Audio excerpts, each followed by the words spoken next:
Like the of the Rebbe to make a keynote in the days of Chalamed, we have today the honor to have a Choshever, Shliach from the Rebbe, a Rov in Beis HaMedrash Heichel Menachem Mikot Luk, Harav HaChosid, Harav Shmuli Zirkin.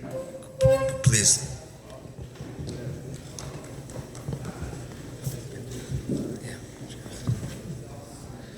Moed.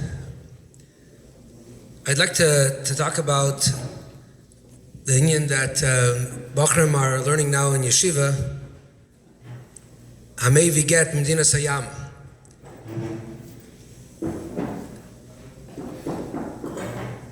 So those of you that learned it this year, have it fresh. Those that learned it many years ago in Yeshiva, you have to bring it out from deep in your memory. So the Mishnah begins, Hamei Vigat Medina Sayam, Tzorach Sheyemer B'fanei Nichtam B'fanei Nechtam. That someone who brings a get from across the sea, he has to say, B'fanei Nichtam B'fanei Nechtam. In front of me, it was written. In front of me, it was signed. So the Gemara right away asks, my time, what is the reason for this takana? Why did the Chachamim institute that when you bring a get from across the sea, as Rashi explains, it means anywhere outside of Eretz Yisrael, besides for Bavel, you have to say, B'fanei nichtam, b'fanei nechtam. So the Shliach has to verify that that get was written before him and signed before him. And the Gemara brings a machlekes between Rabbah and Rava. Rabbah says, because Ein Bekiin Lishma, because people outside of Eretz Yisrael, as Rashi explains, are not B'nai Torah, they're not familiar with the halachas, and they may not know that it has to be written Lishma, and therefore the Chachamim had to institute that the Shliach has to come and verify that it was written Lishma. Rava comes along and says, it's because of Ein Eidim Mitzuyin L'Kaimai.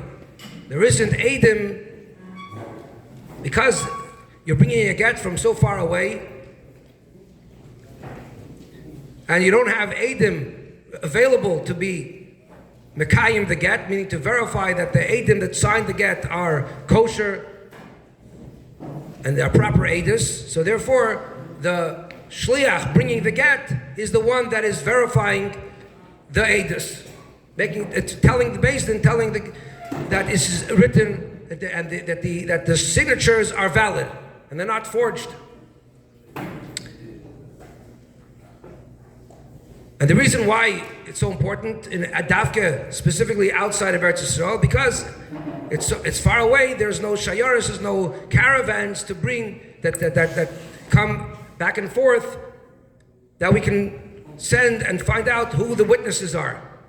So by the Shliach saying B'fanei Nechtam, he's verifying, he's informing and saying that the Eidus are proper. The Gemara right away asks, so what's the difference? In actuality, both opinions say you have to say B'fanei Nechtam. The Gemara explains three different nafkaminas. One of them being that if, let's say, the get was brought with two witnesses, two edus, so then, according to Rabbah, you still have to say B'fanei Nechtam because it's coming from Chutz La'aretz, which they're not familiar with all the halachas. And according to Rava, because you brought it with two witnesses, it's not necessary to say B'fanei Nechtam, being that you have the edus, two edus to verify the chasimas.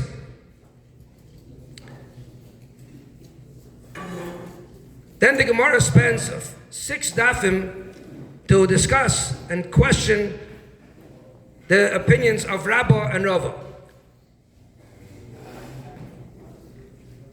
And as you follow the discussion, we see that Rabbah, from having such a strong case of why one has to say B'fanei Nechtam and Chutz La'aretz, because they're not B'nai Torah, it gets weaker and weaker.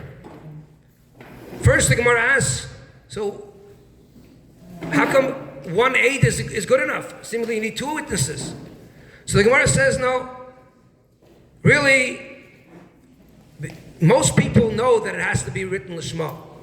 Even in Chutz La'aretz, Roy B'Kiyanei, and Stam Safra the Daina, most of the Seifrim that are for the Dayanim, they know the halachas. There's nothing to worry about. It's just for Rabbanan U'Da'atzrach. It's just a far-fetched reason in case that the Chachamim are worried about. And Rashi explains what is that. Rashi says that we're worried about a case that, let's say someone finds a get that happens to have the same names as his own names and his wife's name, and it happens to be in the same city. So maybe you'll use it. You don't know the halachas. This is not dayan. This is not the sefer. This is just an average person walking down the street. He doesn't know. This is the exception, and he finds a get that has his own name and his wife's name, and it's in the same city, and therefore we're worried for that. He may use it for his wife. So therefore we say you have to say before netam to make sure that it's not so. Now, obviously, how often does this case happen? It's very rare that someone's going to find a get that has his name and his wife's name, and the parents also, because you need your name and your father's name, and the wife's name and her father's name, and they're in the same city, and everything should match. And for that, the Chacham are going to make that every single shliach that comes from Medina Sayyam has to say Vanetam for such a far-fetched case. It's a little strange. Okay, the Gemara moves on. The Gemara goes on to challenge Rabbah and Rava, but mostly Rabbah. Question after question after question. Every time the Gemara gives an answer to explain it, some answers are stronger answers, some answers are more difficult answers, until the Gemara comes to a point that says that there's no answer. And the only thing we have to say is that Rabba Isla the Rava, that really Rabba agrees to Rava. That really even Rabba agrees that the reason why I have to say before Nechtam is because we don't know the Eidim. We have to verify that it's written properly, it's not forged. So in addition to his reason, which he believes is the main reason, because they're not Bekin Lishma, they're not B'nai Torah. There also is Rava's reason as well. So basically, according to Rabba, you have two reasons, and according to Rava, you have one reason. So it makes the machlekes a lot smaller. But just understand that Rabba is coming along and creating something completely new, while Rava is just taking something that already exists and just saying that there is a kula here. According to Rabba, before this whole problem of Medina Sayyam, there was no reason to say before Nechtam. It's only because Chachamim came up with an idea, came up with a worry, with the concern that you have a Dina Sayyam, they're not B'nai Torah, so therefore we're going to obligate the Shliach to say before Nechtam. But according to Rava, it's nothing new. Every shtar needs to have kiyum. You need to verify that the witnesses are written properly. They're kosher witnesses, that's not forged. So it's just that usually you need two witnesses to verify. And here, they made a kula. They said, Bishumi Guna, because we don't want the woman to remain alone. We made it easier. So one aid saying before Nechtam is enough. That is kiyum haget. According to Rabbah, that's originally we think that he'll still need two Eidim, even after saying Vanetam. Okay, now that we come to the conclusion that Rabba is Rava, so you have two things that you're accomplishing with saying Vanetam. Number one, that you are verifying the get, you're making sure that it's the witnesses are not forged, and number two, you're accomplishing that, most importantly, that it's written Lishma. It's written for the sake of the wife, and the husband is writing it. Everything is written kosher. Then the Gemara continues and says, after more questions, the Gemara comes to the conclusion that actually, at a certain point, even that small worry that we have, that maybe they'll find a get. Even that we don't have to worry about, because there's achar shalomdu. At a certain point in history, even the people in Chutz La'aretz learned about Lishma, and there's no longer a worry and a concern that maybe they're going to forget, they're going to write it not properly. So even that's not a worry anymore. So why do we still have to say Vanetta Vaninatam? Because we're afraid that maybe they're going to forget, or they're going to go back to their Amaratus ways. They're going to stop learning Torah. So therefore we have to continue saying in case it's going to be a situation where we're going to come back. So after all this, it becomes very schwer to understand why would Rabbah, after so many questions on him, still stay with his opinion. I mean, to begin with, it was a schwer situation, because it's only a very far-fetched case that we're concerned about. Then we pushed him to the wall, and we said, okay, you have to accept that really Rabbah agrees with Rava. And then at the end, we find out that even the concern that Rabbah has doesn't really exist. It's just a fear, a worry that maybe they're going to go back to they're going to stop learning Torah and they're going to forget, and they're not going to know anymore. So it's very hard to understand why would the Rabbah not back off and say, okay, you know what, maybe it's not the reason. Maybe it has to do only because of, like Rava says, and Bekin L'Shema is not a really concern. So much so that there is opinions that the halacha follows Rabbah, even though in Rambam, most poskim paskin like Rava, but there's the opinion of the Ravid who holds paskins like Rabbah.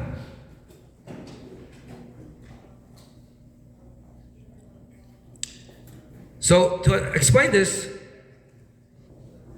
the Gemara later on brings a machlokes between Rav and Shmuel regarding Bavel. Rav holds that in Bavel it's just like Eretz Yisrael, and Shmuel means you don't have to say V'farinektam.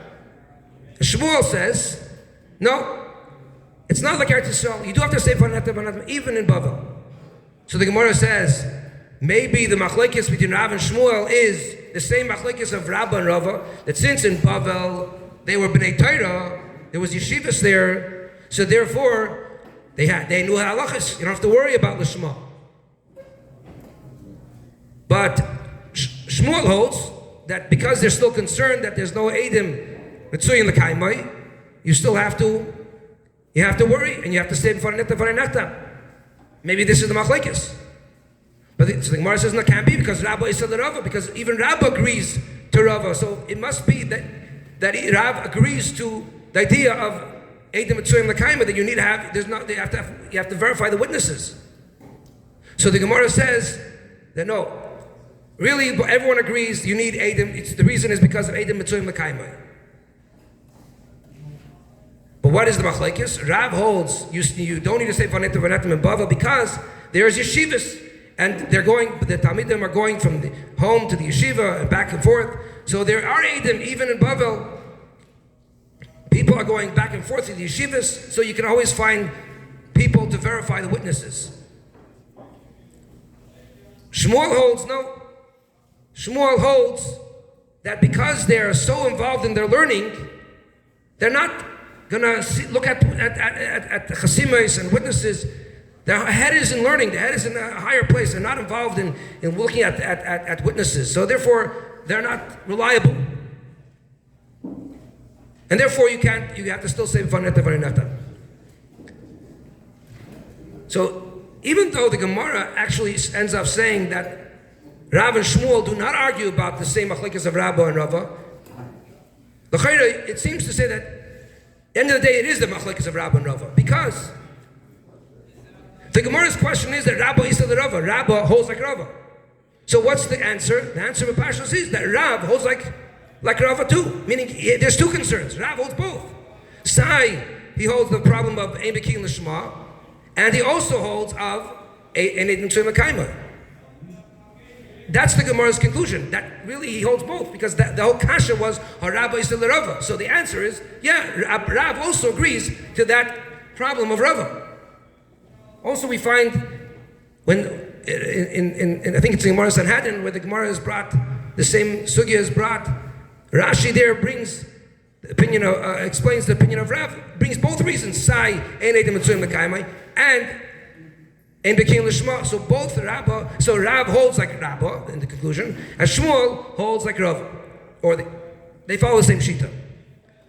Why is this important? Because there's a Sikh of the Rebbe that explains the L'Shitasei of Rav and Shmuel. This is a Sikha in Chelik to Zion.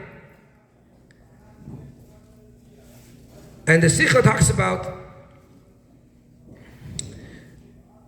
it's on a Rashi where it says, Vayakam Melech Chadash, and there's a machlokes in Rav and Shmuel, whether it's a Chadash Mamish or a Chachos Gzeirosav, is it a Mamish, a new king, or just made new takonis?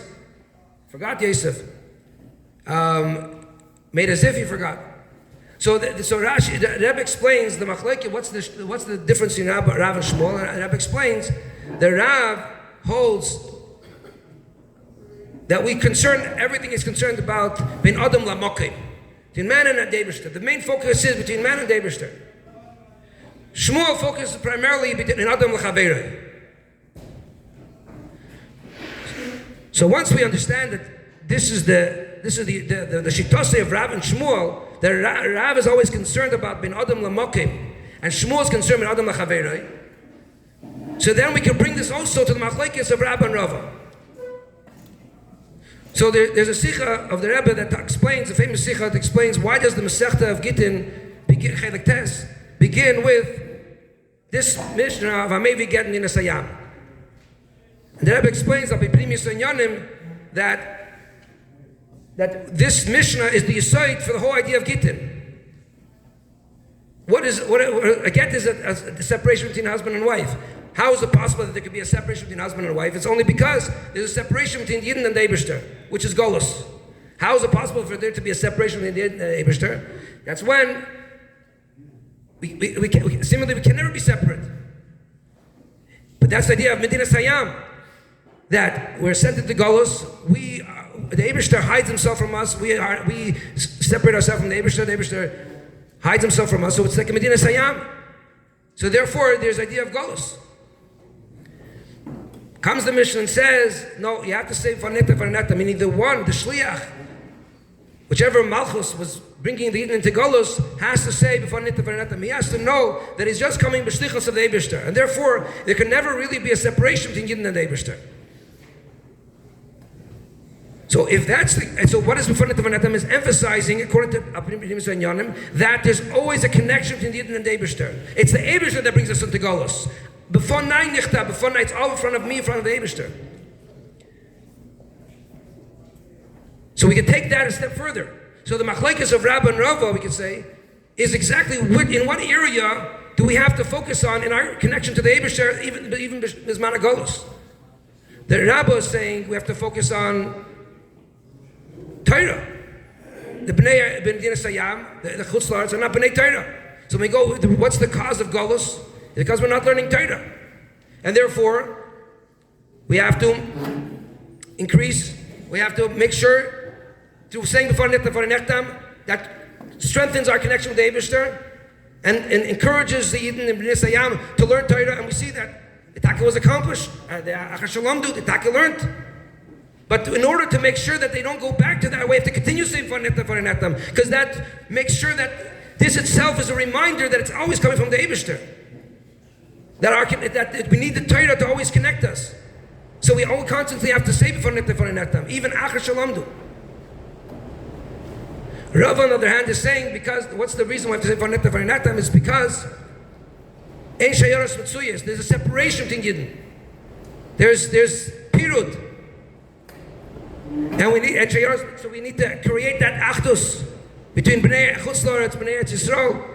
And by saying before Nechtam, that is what brings that connection between Yidden. And this is the focus that Rava is telling us you have to bring in Torah, in the Jewish people, in Zman HaGolus. So this would explain why is it that Rabbah is continuously pushing the idea of Ein Bekin Lishma, even though seemingly at the end of the Gemara it doesn't seem very strong. But Al Pi Primus Inyanim, we can understand that there's a deeper message here, that this is what is giving us Chayis and Golos, is the idea of Limud HaTorah. And according to Rava, what's giving us Chayis and Golos is the Achdus Yisrael. And they're both emes, they're both true. The Rebbe explains in a different Sikha, in Tafshin Chavdalad, I think it's Yud Shvat, the Rebbe explains what's the difference between Rabbah and Rava. And this is the connection with what it says in Tanya, that Rabbah, or Tanya says that Rava would say a joke before learning. And the Rebbe's question is that if you look in the Gemara that it's quoted, it's actually Rabbah, not Rava. Why does Tanya say that it was Rava that made the joke? So it's true that you can find somewhere, some versions of the story that Ataka is Rava. But why does the Alter Rebbe go away from the simple Gemara, the version we have, that it's Rabbah, and he quotes Rava? So the Rebbe explains it has to do with the Sefer, it's called Sefer Shel Beinanim. Rabbah was on the darga of a tzaddik gomer. He was in the highest level. As we know, Alter Rebbe says in the beginning, like the Pasuk Purim Megir says, he talks about Rabbah, he was the ultimate tzaddik. And we know the other Sikha, the Rebbe, Kam Rabbah, Shachat Reb Zera, Rabbah is on the highest level of Kabbalah and Nister, and even that Reb Zera couldn't tolerate the greatness of Rabbah. And that's why he passed away from the great revelations that Rabbah was revealing. Rava, on the other hand, the Gemara says about Rava that when he would teach Torah, it was with a lot of geschmack. So he explained everything very, very geschmack. So the Tanya wants a dafke bring from Rava, because Rava was on a lower level. And since it's a Sefer Shel Beinanim, he wants to teach us that lesson from dafke from Rava.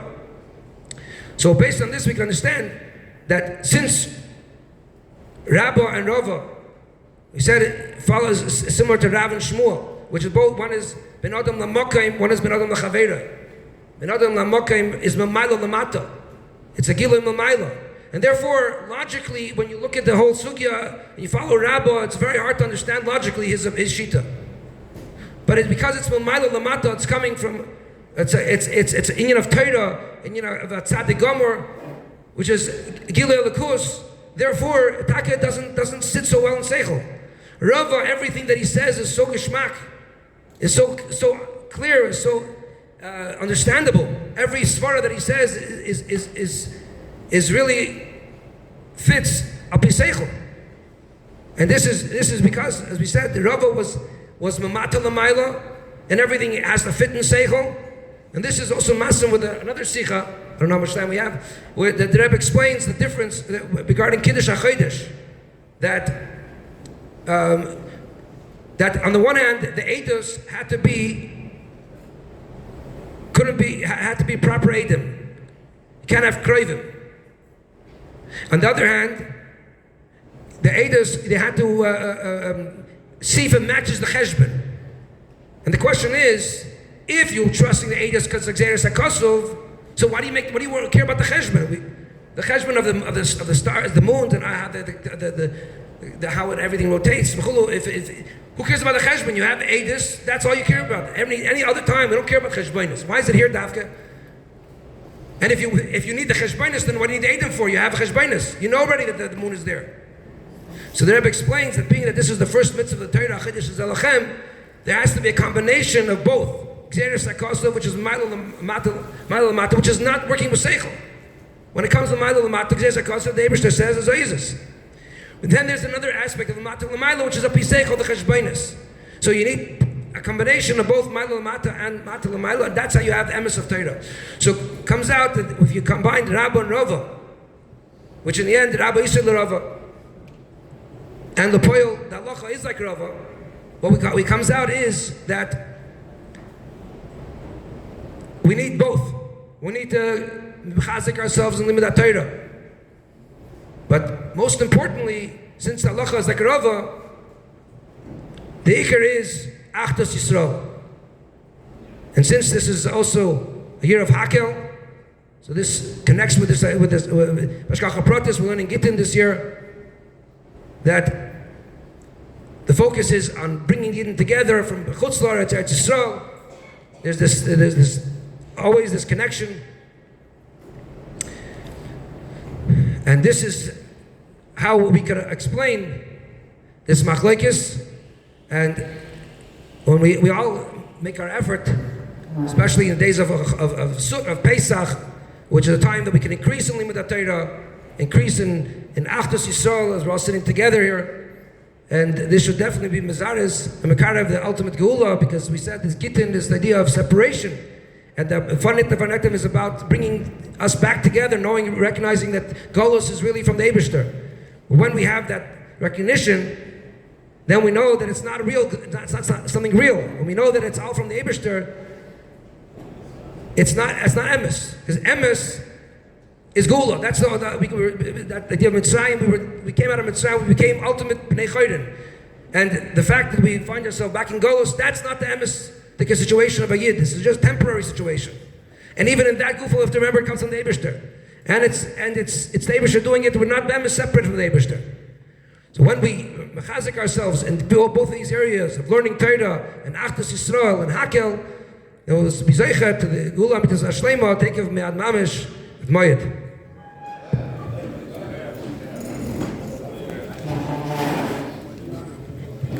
Grace and Dying, thank you very much, Rav Shmuley. Just wanted to tell everybody the Keynote there will be a Hemshech in Mr. Hashem, most probably on Sunday, which is 2 days after Yisuchag, but Bayomim Asmuchim.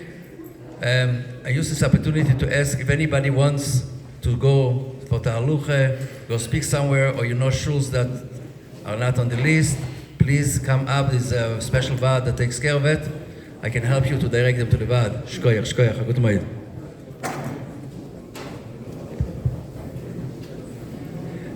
This year especially is Shnas Hakel, so we have to go to every single shul. Everybody have to make an effort to try to go to as much shul as possible. And so sein mit das Greisens mit der Seder, Kovet for dem Rebbe. Good moed.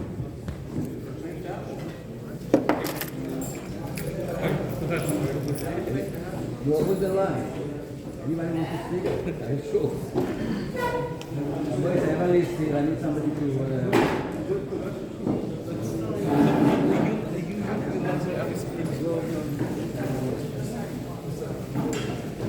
I got one cover.